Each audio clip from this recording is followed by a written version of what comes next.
À l'arrêt de bus Bongo Noara, nous sommes dans le quartier Massengo. Une grande décharge publique fait beaucoup parler d'elle.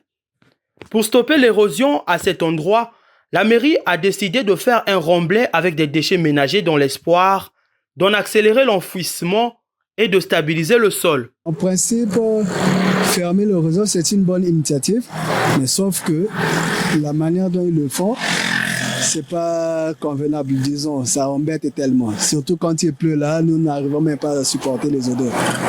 Donc vraiment, ça rend malade aussi. Bon, la journée, quand même, ça va un peu, mais surtout quand c'est le soir, là, ça devient compliqué. Mais on est dans la maison, on doit fermer les portes. On doit se confiner carrément dans la maison pour éviter les odeurs là. Et de surcroît, il y a des enfants qui sont. Donc ça fait mal comme ça. Le monde qui passe dans les cars, quand des fois où je prends le bus avec les gens, quand on passe par ici, là, il y a surtout les femmes, les hommes aussi. Il y a des odeurs ici, Ils sentent les odeurs. Un bon matin, on s'est réveillé, subitement on voit, ils viennent jeter leurs ordures ici. Donc, les gens des camions qui arrivent jeter leurs ordures, on se disait peut-être c'était les gens d'Averda, au fond c'était pas ça. Bon, en tout cas, apparemment, ils ont un contrat avec les gens de la mairie, mais en tout cas, ça nous arrange pas. Même moi qui vont ici à côté, ici, j'ai une cave ici à côté. Les clients déclarent à tout moment. Il y a deux fois, on est à l'intérieur, l'odeur rentre jusqu'à l'intérieur. Les clients déclarent, surtout nous autres là, les clients déclarent. On ne vend pas bien. J'ai vu en Sadelmi, quartier Sadelmi, vers là où se trouve le satellite, le Télé-Congo.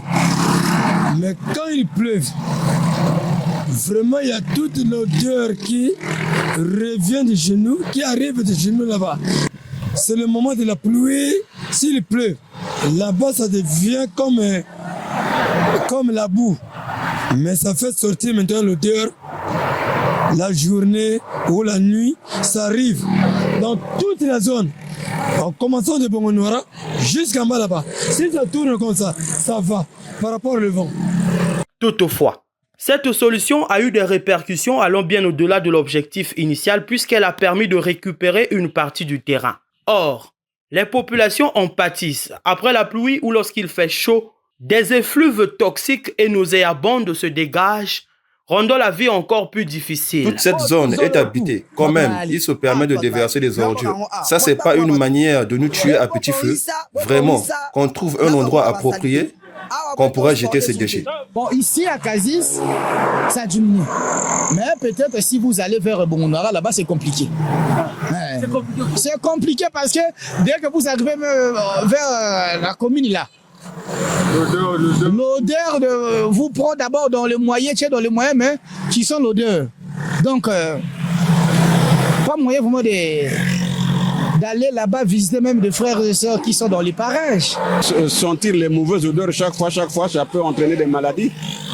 Ça peut entraîner des maladies respiratoires, bien sûr. Ça, c'est sûr.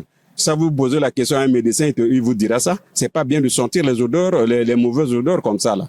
La situation de Bongo Noara rappelle celle de Kazis où un ravin en bordure de la route nationale commençait déjà à se transformer en dépotoir. Fort heureusement, ici, le danger a pu être neutralisé à temps. Cette plaque en est la preuve car la santé des riverains était en jeu. Cependant, du côté de Bongo Noara, les populations sont toujours exposées à de mauvaises odeurs. Ce qui fait mal parce qu'il y a des petits marchés à côté. Il y a les mamans qui vont à manger. Après, c'est nous autres nous du quartier, qui vont encore acheter et puis on va être encore exposés aux maladies. C'était là une occasion de tirer encore une fois la sonnette d'alarme pour que les autorités municipales reviennent sur le terrain et trouver une autre solution.